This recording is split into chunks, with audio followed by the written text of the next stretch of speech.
I had asked, will I lose control on meth?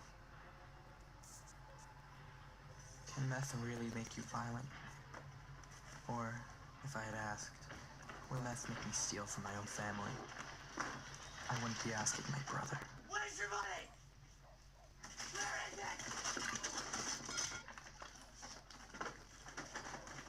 Give it to me! Give it!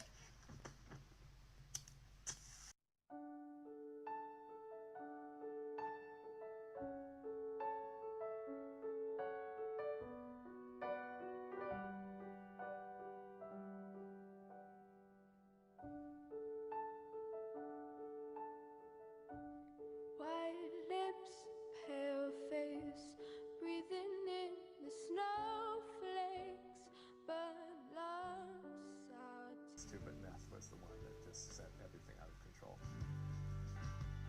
The one thing that I want people to take away from my book is just that it's okay to be really open and honest. You don't have to hide, who you are or the problems that you're having.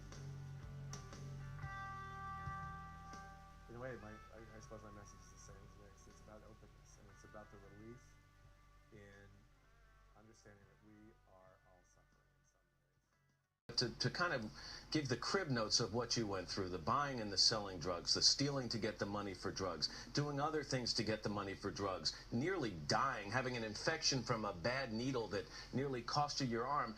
And while you were living through all this stuff, you thought you were living through it in a vacuum, didn't you? Yeah, I did. I sort of had this feeling like if I wanted to kill myself, that was my business, and I should be able to kill myself without affecting anyone around me. But it actually really wasn't until I read my dad's book, and I cried so much and stuff that I finally sort of realized. Cried? Why? Because you realized what impact it had on his life? Yeah, on his life and on my little brother and sister and on my mom and on my stepmom and on everyone who cared about me. I mean, they were affected by me being so self-destructive. I mean, it tore them apart, and my dad had that brain hemorrhage and everything, and who knows if that was necessarily related, but it's certainly a good metaphor for what he was going through. It's what you learn about addiction is that it's not that I don't think an addict stops caring about the people he loves, but I think there's only one thing they really care about, which is getting drugs, getting money for drugs, whatever it takes. Well, it's interesting. He says that it was a rude awakening reading your book on his addiction. What was your take on reading his book about addiction? Oh, it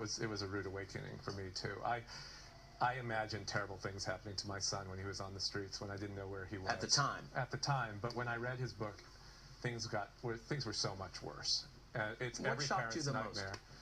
Well, I guess the thing that shocked me the most was the volume and the quantity of drugs that Nick was injecting into his body. I couldn't believe it. It was hard for me to get through. I spent a lot of time in tears myself.